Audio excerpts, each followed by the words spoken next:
Olá pessoal, vamos continuar o nosso estudo do livro de Apocalipse, lendo o livro O Cordeiro e Seus Inimigos, de Rubel Shelley. Vamos dar continuidade aqui no subtítulo O Destino do Dragão, da Besta e do Falso Profeta. Diz assim: afastando-se um momento da cena da festa de casamento, a cortina do céu é novamente puxada para revelar Jesus como o Cristo triunfante em todo o seu esplendor. Montado num cavalo branco, Apocalipse 19, versículo 11, e com diadema sobre a cabeça, no versículo 12, ele cavalga em procissão triunfante. Abre aspas. Está vestido com um manto tinto de sangue, e o seu nome se chama o Verbo de Deus. Fecha aspas. Apocalipse 19, versículo 13. O sangue em suas vestes não é o dos mártires, mas o seu próprio. Ele é o sangue pelo qual venceu e deu a vitória aos discípulos através dele.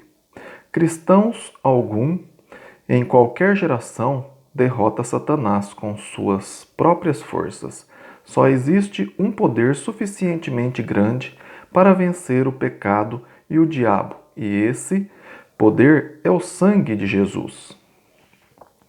Este é o foco da fé, onde nasce a esperança, onde tem origem o triunfo. A vitória alcançada por Cristo para os seus discípulos permite que eles o sigam com pureza. Apocalipse 19, versículo 14. Nenhum inimigo pode resistir-lhe, nem a avançada do seu exército, pois uma, abre aspas, espada afiada, fecha aspas, sai da sua boca. Apocalipse 19, versículo 15. É ele quem irá pisar, abre aspas, o lagar do vinho do furor da ira do Deus Todo-Poderoso, fecha aspas. Apocalipse 19, segunda parte do versículo 15. A vitória obtida por Cristo é concedida e seu povo prova que só ele tem o direito de reinar sobre a humanidade. Só ele é, abre aspas, Rei dos reis e senhores e Senhor dos senhores. Fecha aspas. Apocalipse 19, versículo 16. Antecipando a derrota do dragão, da besta e do falso profeta, juntamente com todos os seguidores deles, por meio de Cristo e de seu exército em marcha, um anjo surge em cena para chamar todos os abutres que voam no céu, a fim de se banquetearem com os cadáveres dos inimigos de Cristo e da Igreja, vencidos por ele. Apocalipse 19, versículo 17 e 18. Este banquete recebeu o nome de, abre aspas, grande ceia de Deus, fecha aspas, e contrasta com a jubilosa ceia nupcial do Cordeiro. O feitiço virou contra o feiticeiro. Chegou a ocasião do povo de Deus cantar vitória e os perseguidores da igreja colherem aquilo que semearam. O dragão, a besta e o falso profeta reuniram suas forças para um ataque final contra o Cordeiro e seus exércitos em Apocalipse 16, versículo 13 a 16. Abre parênteses. Nota, lembre-se de que estamos vendo agora os detalhes da ação apresentada antes, como o derramar das 7 taças da ira divina. Não se trata de uma batalha, mas sim o relato detalhado de como a batalha de Amagedon prosseguiu e terminou. Fecha parênteses. Não houve, na verdade, uma, abre aspas, batalha, fecha aspas. O poder de Cristo é tão abrangente que não surgiu sequer a possibilidade do dragão, da besta e do falso profeta poderem impedir com êxito o avanço das poderosas tropas, e muito menos empenhar-se uma campanha vitoriosa. Abre aspas. E vi a besta e os reis da terra com os seus exércitos congregados para pelejarem contra aquele que estava montado no cavalo e contra o seu exército. Mas a besta foi aprisionada e com ela o falso profeta que, com os sinais feitos diante dela, seduziu aqueles que pertenceram à marca da besta. E eram os adoradores da sua imagem. Os dois foram lançados vivos dentro do lago de fogo que arde com enxofre. Os restantes foram mortos com a espada que saía da boca daquele que estava montado no cavalo, e todas as aves se fartaram das suas carnes. Fecha aspas. Apocalipse 19, versículo 19 a 21. Vemos Roma em ruínas, com a sua queda em 476 d.C., os grandes aliados de Satanás na perseguição da igreja foram destruídos. A besta, abre parênteses, os imperadores romanos, fecha parênteses, e os falsos profetas, abre parênteses, o culto de adoração ao imperador, fecha parênteses, foram lançados no lago que queima com fogo e enxofre. Só falta agora um inimigo a ser enfrentado, o próprio dragão, abre parênteses, Satanás, fecha parênteses. Aquele que foi o instigador de todas as tribulações para a igreja não escapou, mas será simplesmente destruído por último. Um anjo de Deus desceu do céu com uma, abre aspas, grande corrente, fecha aspas, na mão. Apocalipse 20, versículo 1. Ele segurou o dragão, abre aspas, e o prendeu por 1000 anos, fecha aspas. Apocalipse 20, versículo 2. O número 1000 é usado inúmeras vezes em Apocalipse para identificar perfeição. Prender Satanás por 1000 anos significa que ele foi despojado dos terríveis poderes que exerceu durante a perseguição de Roma contra a igreja por todo o período da era cristã. Ele jamais terá de novo tal poder no espaço de tempo decorrido entre a queda de Roma e a segunda vinda de Cristo. Note que Satanás está preso, mas não destruído. Apocalipse 20, versículo 3. Com a queda de Roma, Satanás ficou preso no que se refere aos seus poderes para, abre aspas, enganar as nações, fecha aspas. Num ponto anterior de Apocalipse, aprendemos que tinha sido permitido ao dragão capacitar a besta para que, abre aspas, pelejasse, fecha aspas, contra os discípulos e os vencesse. Deu-se-lhe ainda autoridade sobre cada tribo, povo, língua e nação. Fecha aspas. Apocalipse 13, versículo 7. Esse poder foi-lhe tirado quando Roma caiu. A libertação de Satanás no fim dos 1000 anos é muito mais difícil de interpretar do que o significado do milênio propriamente dito. Irá ele dar início a um poder mundial ao estilo de Roma? Abre parênteses. Contrário a Roma? Fecha parênteses. Nos últimos dias do mundo, conforme Apocalipse 20, versículos 7 e 8? Ou a sua libertação nessa época indicará apenas um prelúdio à sua chamada para o juízo final e ao seu lançamento ao lago de fogo e enxofre, a fim de que seja destruído juntamente com os seus aliados? Em vista do fato de Jesus ter dito que não haveria qualquer sinal extraordinário para anunciar o fim do mundo em sua volta, conforme Mateus 24, de 36 a 44, esta última interpretação pareceria mais razoável.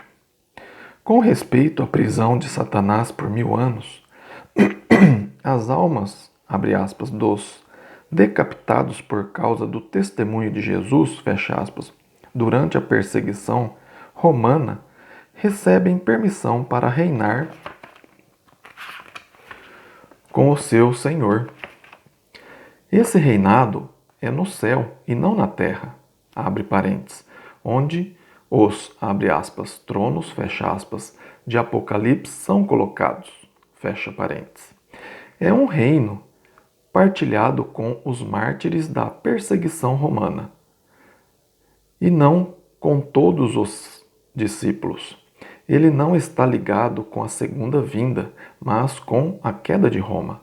Esses pontos são geralmente ignorados pelos que desejam descobrir um reinado terreno de Cristo nesses versículos. A ideia de um reinado de Cristo na terra durante 1000 anos, no trono de Davi em Jerusalém, é na verdade contrária à Bíblia. Quando houve a queda de Judá e o último rei da dinastia davídica foi levado para o cativeiro em 606 a.C., foi profetizado que nenhum de seus descendentes viria a reinar sobre o trono de Davi em Jerusalém dali por diante, conforme Jeremias 22, versículo 30. É interessante notar que justamente esse rei, abre parênteses, Jeconias, fecha parênteses, acha-se incluído na linhagem de Jesus de Nazaré, conforme está em Mateus 1, versículo 11 e 12. Desqualificando, então, para o tipo de reinado terreno que muitos visualizam para ele. O reino de Cristo com os seus mártires fiéis no céu é o milênio de Apocalipse 20, e não um reinado futuro no planeta Terra durante um período de paz e contentamento utópicos. A exaltação dos mártires e sua vindicação e glória é chamado de, abre aspas, primeira ressurreição, fecha aspas, em Apocalipse 20, versículo 5. Só haverá uma ressurreição corporal dos mortos, e ela ocorrerá para todos quando Jesus vier em glória, conforme João, capítulo 5, versículo 28 e 29.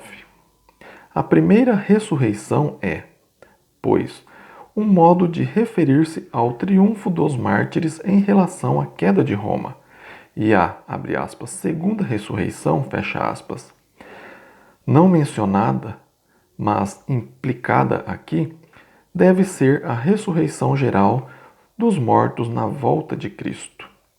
Os vindicados na primeira ressurreição não precisam temer a, abre aspas, segunda morte, fecha aspas. Abre parênteses, o lago de fogo e enxofre em que a besta e o falso profeta já foram lançados. Apocalipse 20, versículo 6 e 20, versículo 14. No final do reinado de 1000 anos dos mártires com Cristo, Satanás será, abre aspas, solto, fecha aspas, do abismo. Apocalipse 20, versículo 7.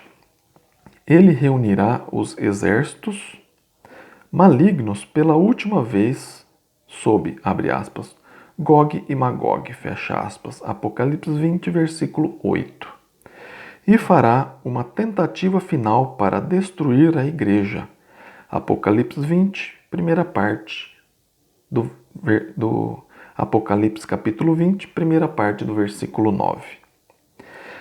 Esta não é a batalha de Amagedon, pois em nosso drama ela foi travada no início do reinado de 1000 anos. Essa batalha surge no final. É a reunião de todos os perversos para serem julgados perante o Senhor. Na literatura apocalíptica judaica, Gog e Magog com frequência simbolizam as forças do mal. Eles são vistos aqui reunidos pela última vez. Mas qualquer seja a sua esperança de triunfar sobre o Cordeiro é imediatamente dissipada. Abre aspas. Desceu, porém, fogo do céu e os consumiu. Fecha aspas. Apocalipse 20, versículo 9. Neste confronto final, o próprio Satanás é afastado de uma vez para sempre. Ele é enviado para partilhar do destino da besta e do falso profeta. Abre aspas. O diabo, o sedutor deles, foi lançado para dentro do lago de fogo e enxofre, onde também se encontram não só a besta como o falso profeta, e serão atormentados de dia e de noite pelos séculos dos séculos. Fecha aspas. Apocalipse 20, versículo 10. Conclusão desse capítulo. O drama do Apocalipse terminou. O conflito entre o Cordeiro e seus inimigos chegou ao fim e o Cordeiro venceu. A mensagem de esperança, consolo e ânimo aos cristãos do primeiro século que receberam originalmente este livro é clara. Sejam fiéis ao Cordeiro, pois a vitória lhe pertence. Nenhum poder poderá enfrentar o Todo-Poderoso. Se quiser participar do triunfo dele, não se afaste do Senhor nos momentos de tribulação. A mensagem é essencialmente a mesma para o cristão de todas as eras. Você tem um inimigo poderoso? Tem de enfrentar alguma dificuldade ou perseguição? Nenhum obstáculo é maior do que o poder do Cordeiro. Coloque a sua confiança nele. Seja fiel e resista a todos os esforços feitos no sentido de comprometer a sua integridade como seguidor dele. A vitória já está assegurada, pois o Cordeiro venceu. 10 perguntinhas para reflexão. Primeira, quem é, abre aspas, a grande meretriz, fecha aspas, de Apocalipse? Contraste-a com a noiva de Cristo. 2. Qual a relação que existe entre a meretriz e a besta escarlate?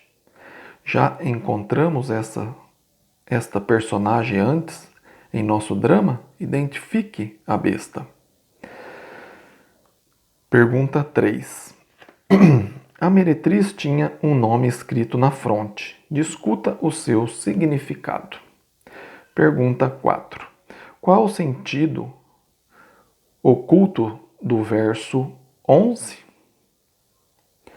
Pergunta 5. Qual seria o destino de Roma às mãos de seus ex-aliados? Pergunta 6. Por que Roma deveria sofrer um destino tão terrível? Pergunta 7. Descreva a reação do céu em relação à queda de Roma. Pergunta 8. Como o dragão, a besta e o falso profeta se reúnem pela última vez? Como essa batalha se relaciona com a de Armagedon? Pergunta 9. Qual o período de 1000 anos previsto neste contexto? Qual o destino de Satanás durante o mesmo? O que aconteceria ao Cordeiro e seus seguidores? E a última pergunta, 10ª. O que é, abre aspas, primeira ressurreição? Fecha aspas.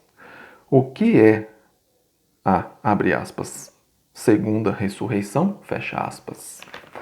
Obrigado por acompanhar a leitura e o estudo desse livro de Apocalipse.